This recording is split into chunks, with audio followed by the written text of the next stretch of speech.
पिताजी, मैं कल से देख रहा हूँ, जब से आप इस मूर्ति को खरीद कर लाए हैं आप खोए खोए रहते हैं, बार बार इस मूर्ति को ही देख रहे हैं। इस मूर्ति में ऐसा क्या है पिताजी? ये तो मुझे भी नहीं पता आकाश, लेकिन ये मूर्ति मुझे बार बार खींच रही है। इस लड़के के मुंह की ओर देखने से मुझे अजीब सा लग रहा है। ये मूर्ति आपको बहुत पसंद है ना पिताजी?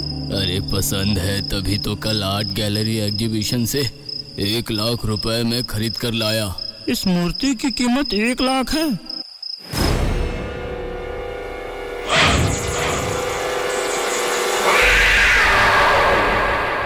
पिताजी, मूर्ति कहाँ गई? है?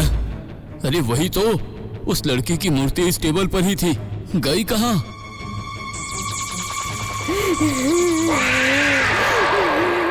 पिताजी देखिए, वो बच्चा रो रहा है।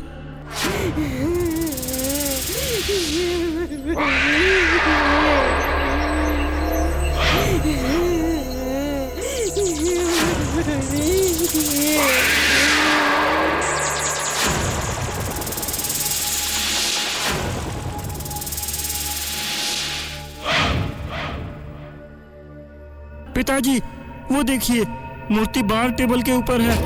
ये तो भूतिया घटना है पिताजी। ये आप कौन सी मूर्ति खरीद कर ले आए? नहीं नहीं, इस मूर्ति को घर पे नहीं रख सकते, नहीं रखेंगे। इस मूर्ति में भूत है, भूत। नहीं, बात काफी भयानक और रहस्यमयी है। इस रहस्य का समाधान सिर्फ सत्य प्रकाश जी ही कर सकते हैं।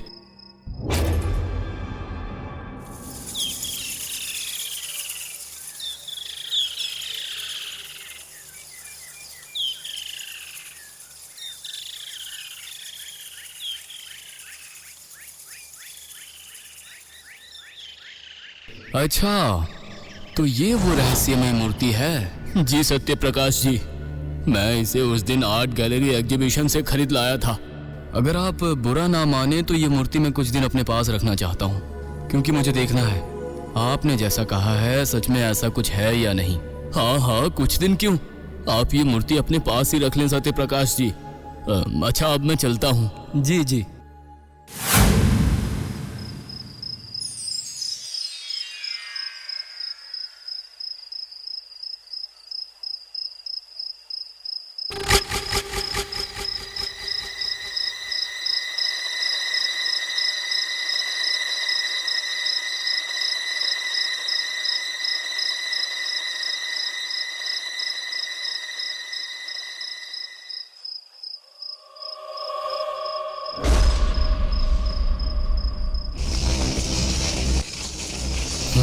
क्या हुआ?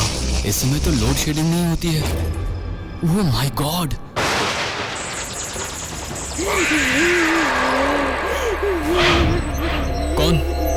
कौन हो तुम?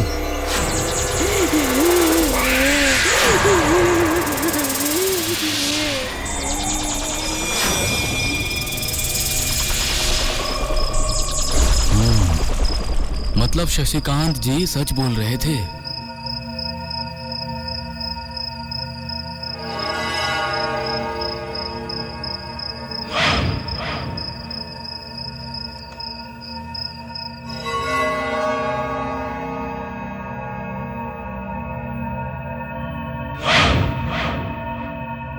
तस्वीर के नीचे ये छोटा सा ए, इसका मतलब क्या है? क्या ये कोई क्लू है? संक्षेप में लिखा हुआ है शिल्पकार का नाम। इस प्रश्न का उत्तर मुझे ढूंढ निकालना ही होगा। उससे पहले मुझे जाना होगा।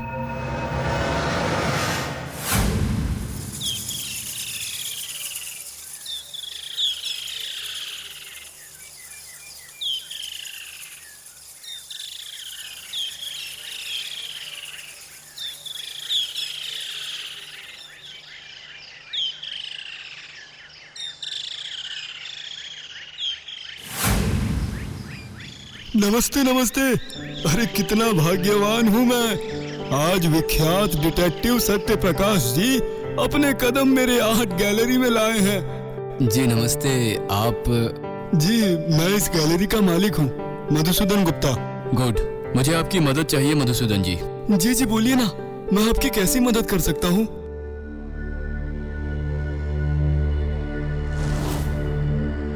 इस मूर्ति को पहचान रहे हैं आप?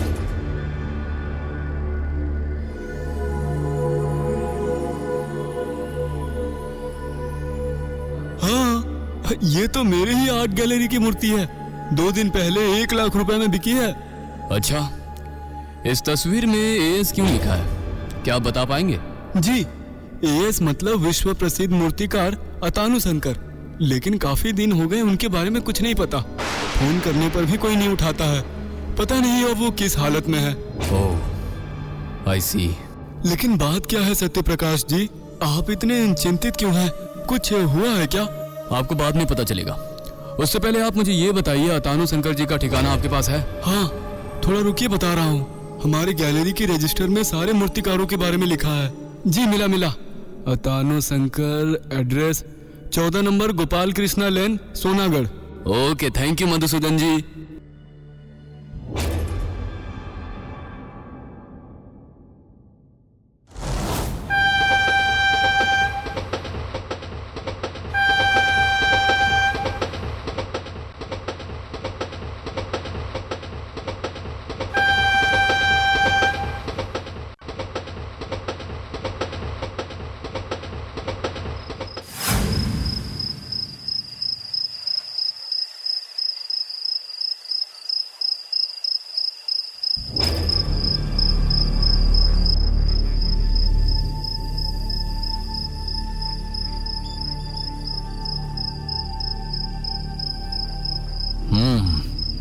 तो ये है अतानु शंकर जी का घर। नमस्ते अतानु शंकर जी। जी, क्या बात है? इतनी रात को आप मेरे घर? आप है कौन? जी, मैं डिटेक्टिव सत्य प्रकाश हूँ।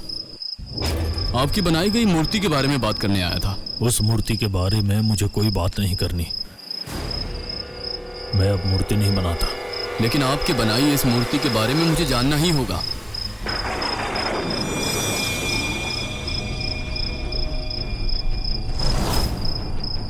इसी वक्त इस श्रापित मूर्ति को मेरे सामने से हटाइए, अभी दूर कीजिए। इस मूर्ति ने मुझे बर्बाद कर दिया। बर्बाद कर दिया मतलब? मुझे सब बताइए अतानु जी, सब बताइए। उस रात मैंने मूर्ति को पूरा कर लिया, तभी उमा शंकर मेरे घर आया। नहीं उमा शंकर नहीं, इस मूर्ति को मैं तुझे नहीं दे सकता भाई, नहीं दूंगा। तो इससे पहले भी जबरदस्ती मुझसे मूर्ति लेकर बेच दिया। मैंने कुछ नहीं कहा, लेकिन यह मूर्ति मुझे बहुत पसंद है। ये मैं तुझे नहीं दे सकता।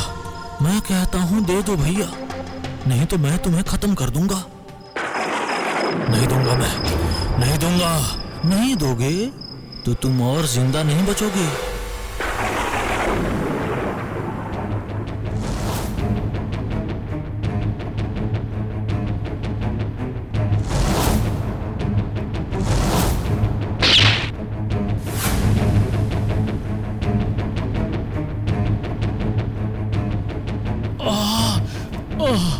उमा शंकर, मेरी मूर्ति को लेकर मत जाओ।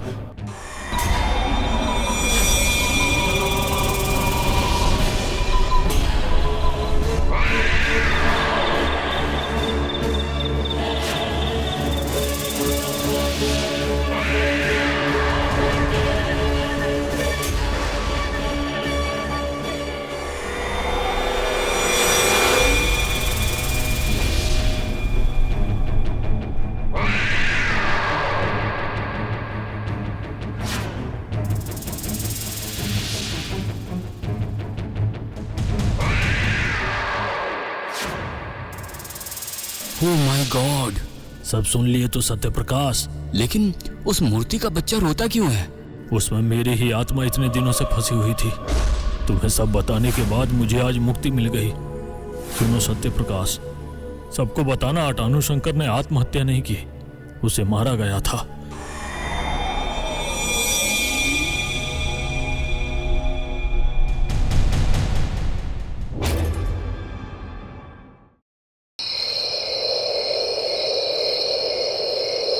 क्या हुआ, तुम लोग सब चुप क्यों हो? कैसी लगी ये डरावनी कहानी तुम लोगों को? किसी ने मुझे बताया ही नहीं। बहुत अच्छा लगा है चाचा, और साथ ही में थोड़ा डर भी लग रहा है चाचा। हाँ चाचा, बहुत मजा आया सुन के। फिर तो बहुत बढ़िया है। तुम लोगों को अच्छा लगा है ना, ये सुनकर ही मुझे खुशी होती है। लेकिन बोल्टू, तू इतना चुपचाप से क्यों बैठा हुआ है? असल में चाचा, मुझे ना बहुत डर लग रहा है। मुझे घर जाना है। अच्छा, अभी तुम सब लोग अपने अपने घर जाओ, बहुत रात भी हो चुकी है। फिर नहीं तो तुम लोगों के घर वाले चिंता करने लग जाएंगे। जल्दी जल्दी जाओ। लेकिन चाचा, मुझे बहुत डर लग रहा है। अरे बाबा, कुछ नहीं होगा, जाओ अब। और तुम तीनों बातें करते करते घर पर चले जाओ। और हाँ सुनो लालटू और आकाश, तुम दोनों बोल्टू से बड़े हो, इसलिए तुम दोनों अच्छे तरीके से उसको घर पर छोड़ दोगे, ठीक है? हाँ हाँ ठीक है, आप चिंता मत कीजिए। चलो सभी। हाँ हाँ चलो। इतना कहकर वो तीनों अपने घर की ओर चल दिए और वरुण चाचा भी अपने घर की ओर चल पड़े। तीनों दोस्त सड़क पर चलने लगे। सड़क पर काफी अंधेरा था, पूरी सड़क काफी खाली थी। क्या तुम लोगों को नहीं लगता क्या सड़क पर बहुत ज्यादा अंधेरा है? हाँ, तुम सही कह रहे हो। हालांकि आज अमावस्या है, इसीलिए रोशनी बिल्कुल भी नहीं है। इतना कहते ही उन्हें अपने सामने एक विशाल पेड़ दिखाई दिया। बाल्टू वैसे भी डरा हुआ था और ऐसा माहौल देखकर वो और भी ज्यादा डर गया और डर के मारे चुप हो गया। तभी बाल्टू अचानक से चीख उठा, भूत! ये क्या बोल रहे हो तुम? वो देखो आकाश, वो देखो, पेड़ के पीछे छोटी लड़की के भूत को देखो। कहाँ पर? वो रहा। अरे लेकिन ये तो भूत नहीं है, वो भी तो हमारी तरह एक इंसान है। तू भी ना बोल्टू, चलो जल्दी घर चलो। बोल्टू, तू बहुत डरपोक है। आखिर एक छोटी लड़की को देखकर डर गया। इसके बाद वे अपने अपने घर चले गए।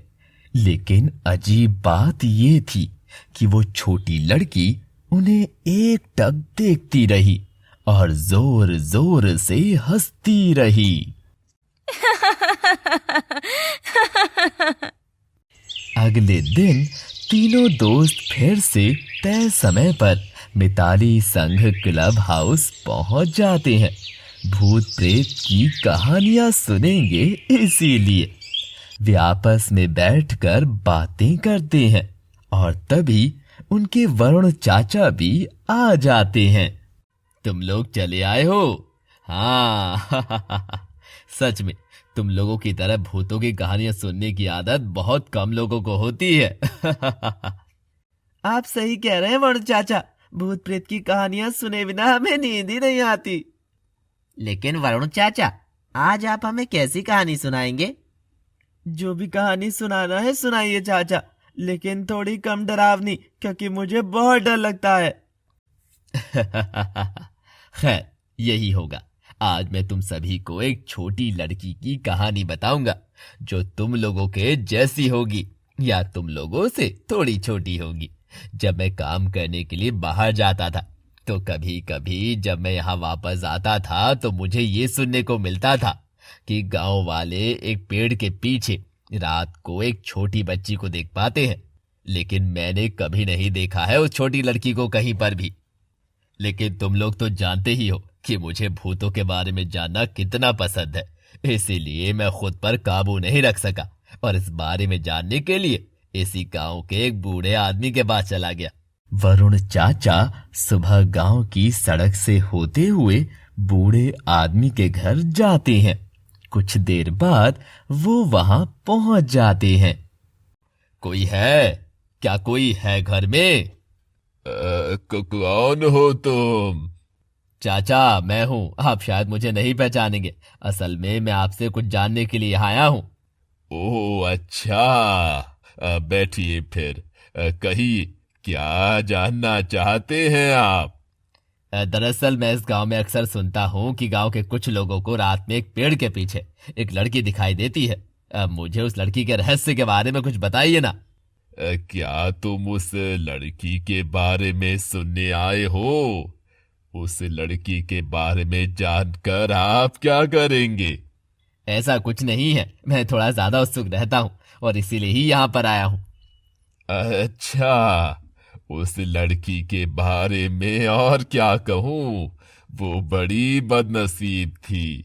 उसका नाम रिया था। लड़की को जन्म देते समय लड़की की माँ की मृत्यु हो गई। लड़की अपने पिता के साथ रहती थी। रिया खेल रही होती है और उसके पापा उसके लिए खाना बना रहे होते हैं। कितना सुंदर फूल है ये। बेटी उधर मत जाओ, गिर जाओगी बेटी। इधर आओ, मैं तुम्हें खाना खिला देता हूँ। रिया भागते हुए अपने पापा के पास आती है। ये लो, मैं आ गई। फिर रिया के पापा रिया को बड़े प्यार से खाना खिला देते हैं। बेटी, मैं अभी काम के लिए निकल रहा हूँ। तुम इस कमरे से बिल्कुल बाहर मत जाना, ठीक है? मैं बाहर से इसे बंद करके जाता हूँ। लेकिन पापा, मुझे इस कमरे में अकेले रहना बिल्कुल पसंद नहीं है। पता है बेटी, हाँ, मैं जल्दी आ जाऊंगा। ठीक है पापा। रिया के पापा हताश मन लेकर अपने काम पर निकल जाते हैं और रिया को कमरे के अंदर बंद करके चले जाते हैं। कुछ समय बाद शाम होती है। रिया के पापा आकर खाना बनाने लग जाते हैं। तब तक रिया सो चुकी थी। खाना बनाकर रिया के पापा रिया को बुलाने लगते हैं। बेटी, ओ बेटी, मेरी प्यारी बेटी, उठ जाओ। रिया अपनी आंखें धीरे धीरे खोलकर अपने पापा की गोद में बैठ जाती है और रोने लगती है। अरे अरे, क्या हुआ मेरी बच्ची को? माँ, कहाँ हो आप? पापा, पता है, मैंने सपने में माँ को देखा। वो मुझे बुला रही थी। मुझे उनके पास जाना है। पापा, मुझे ले चलिए ना।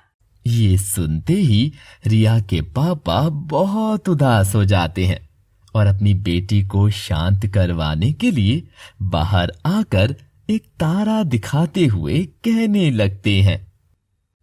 वो देखो, तुम्हारी माँ कैसे तुम्हें देख रही है। वो तो मेरी माँ है पापा। हाँ बेटी, वही है। वो जल्दी आ जाएंगी। चलो, हम जाके खाना खा लेते हैं, नहीं तो माँ गुस्सा करेगी, है ना? हाँ, चलो चलो। फिर दोनों मिलकर खाना खा के सो जाते हैं।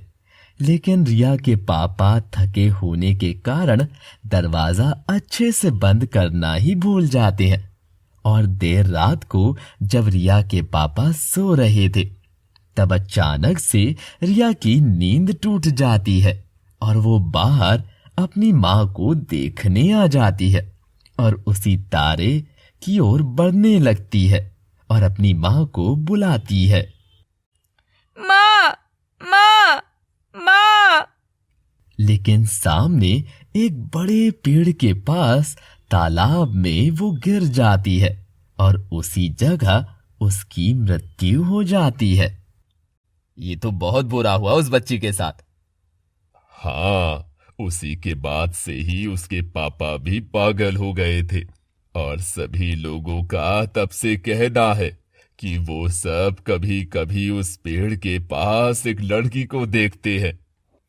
ठीक है, मैं चलता हूँ चाचा। क्या सच में ऐसा हुआ था चाचा? हाँ, मैंने सुना तो ऐसा ही है, लेकिन पता नहीं क्योंकि कभी मैंने देखा ही नहीं। ठीक है, मैं चलता हूँ आज। ये बोलकर वरुण चाचा जाने लगते हैं, लेकिन तभी बोल्टू अचानक से उनको बुलाने लगता है। वरुण चाचा, सुनिए। क्या हुआ बोल्टू? वो पेड़ कौन सी जगह पर है चाचा? वो पेड़ तो सामने जो तालाब है ना, उसी के सामने। मतलब उसी पेड़ की बात मुझे उस बूढ़े चाचा ने बताई थी। चलो, मैं चलता हूँ। वरुण चाचा के जाने के बाद ही वो तीनों एक दूसरे की तरफ देखते हैं। इसका मतलब कल जो हमने देखा था। हाँ, वो लड़की। भूत, भूत।